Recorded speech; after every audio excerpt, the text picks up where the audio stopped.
A pergunta que a gente está tentando entender é se pode ter sido um acidente, né, de ter elementos com arsênio, enfim, na nossa casa, ou algum outro elemento que possa ter o arsênio junto, enfim. O que o senhor pode passar para a gente, por favor? Bom dia, Kelly, Potter, Paulo Germano, obrigado pelo convite. Então, quanto a ser algo intencional, é difícil porque é algo, o arsênico ele é proibido no Brasil, tá? Então, um acidente envolvendo arsênico poderia ter diferentes motivações, mas aí cabe à investigação da polícia saber como esse arsênico foi parar lá no alimento. Se foi alguém que colocou, se foi a pessoa que preparou, enfim. São inúmeras as possibilidades. Mas ele está em algum elemento que possa estar na nossa casa agora? Tipo, ele pode estar num fermento? Ele pode estar num inseticida, por exemplo? A gente tem níveis de arsênico bem baixos em alguns alimentos, como arroz, peixes, mas são níveis de traço que a gente chama. Não seriam níveis capazes de causar uma intoxicação aguda, tá? Como foi o caso.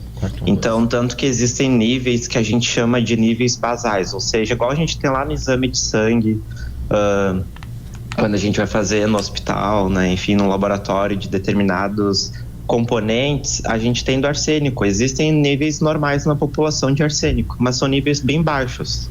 E o prazo de validade desses produtos, ele pode potencializar essa produção de arsênico? Não. Não, isso é impossível.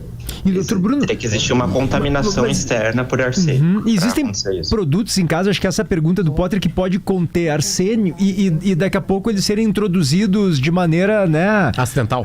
Ou que ninguém percebeu em algum alimento, como por exemplo ter um inseticida em casa, outros produtos que tenham esse elemento químico que possa levar ao envenenamento a partir de arsênio.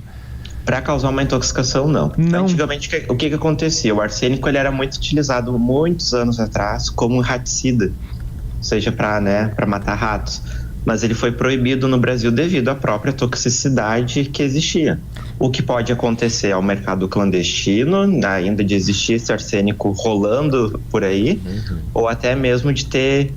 enfim, as pessoas terem guardado de muitos anos atrás em casa arsênico. Eu tenho duas perguntas. Muito mais difícil. Ele era um pó branco, né? Veneno de rato. Isso, ele é um pó branco, mas ele pode ter outras apresentações, dependendo, porque não é um produto legalizado. Então, dependendo da forma com que a pessoa obteve, né? Ele pode ter diferentes Eu tenho duas perguntas bem ignorantes. A primeira é: se duas coisas combinadas podem gerar o arsênico, se, sei lá, daqui a pouco um grão disso com um grão daquilo, e aí produz aquilo ali e gera. E a outra pergunta também ignorante é o senhor tá falando, né, a níveis basais. Quanto tem que ter de quantidade mesmo no bolo pra morrer? Porque assim, né, a pessoa que passa mal, foi muito pouco tempo, né? Tipo, vou fazer bem ignorante mesmo. Tem que ter 1 quilo de arsênico, tem que ter 500 gramas. O quanto tem que ter de quantidade? Sim, tá. A primeira pergunta, não. Então a gente não teria como, entre aspas, fazer essa produção, porque o arsênio ele é um metal, propriamente dito, metalóide que a gente chama. Então ele é um elemento sozinho ali.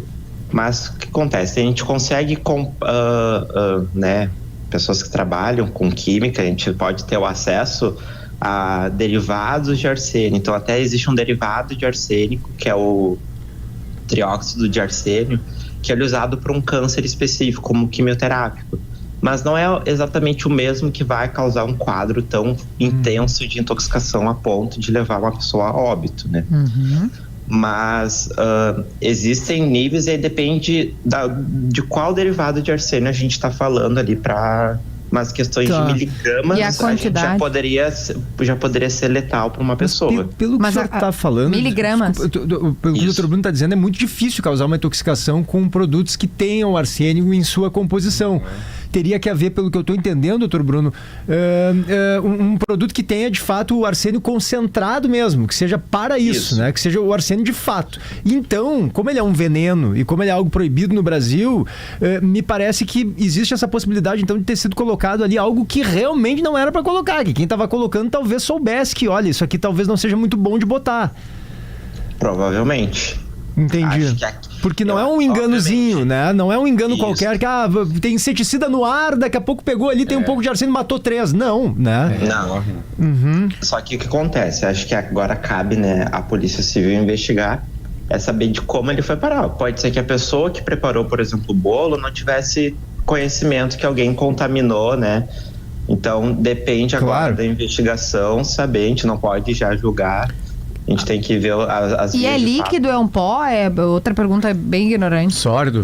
Normalmente ele é em pó, Em mas pó? alguém pode, enfim, Um pó branco? adicionar Isso, um pó branco ele não tem cheiro. Porque daqui a Muitas pouco vezes confundiu com... Tô A inventando, última né? vez que ele Confundiu com esteve açúcar. perto da gente era um veneno de rato e ele era um pó branco. Então pode ser algo esquecido há muito tempo, Isso. algo que alguém conseguiu. Tá tendo um rato lá em casa. Ah, toma aqui isso aqui, né? Enfim. Muitas vezes, como raticida, ele era misturado em comida, enfim, algo Pro do tipo, pra rato. ficar mais palatável. Eu lembro da pro rato latinha. querer comer. Eu tô louco, isso era vendido numa latinha também.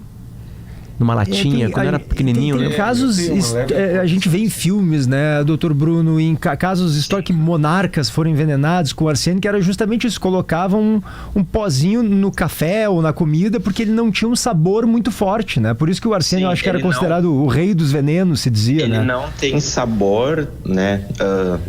Depende, obviamente, do que ele tá misturado. Ele não tem sabor, não tem cheiro.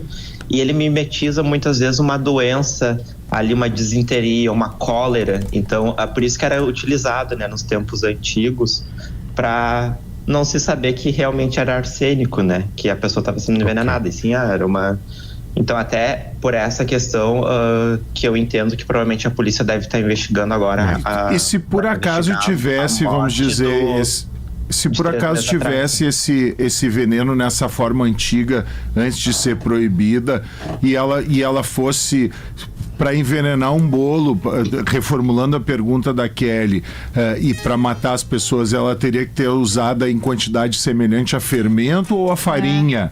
porque daqui a pouco ela botou um Porque pouquinho vamos fermento, dizer, né? vamos dizer que tenha se confundido pouca com coisa. a quantidade ali, 2 colherinhas de chá seria suficiente, né, desse veneno mais antigo em pó do arsênico para causar envenenamento, ou teria que ser, teria que ser em quantidades maiores, farinha, como uma pode ser. xícara, por exemplo. Não, são quantidades bem pequenas. Então, Então faz Uma colher de então, sopa. se Uma for- colher de confundido. então pode-se presumir que aquilo era fermento, e Tava num com a potinho, quantidade né? de fermento poderia já dar esse impacto, então, doutor. Não tá tão forte. Poderia, entre aspas, fazer essa analogia de quantidade. Ok. Poderia ter acontecido, mas não, a gente não sabe. Bruno Pereira dos Santos, toxicologista, doutorando em Ciências da Saúde pela Universidade Federal de Ciências da Saúde de Porto Alegre. Muito obrigado pelo seu esclarecimento com a gente aqui.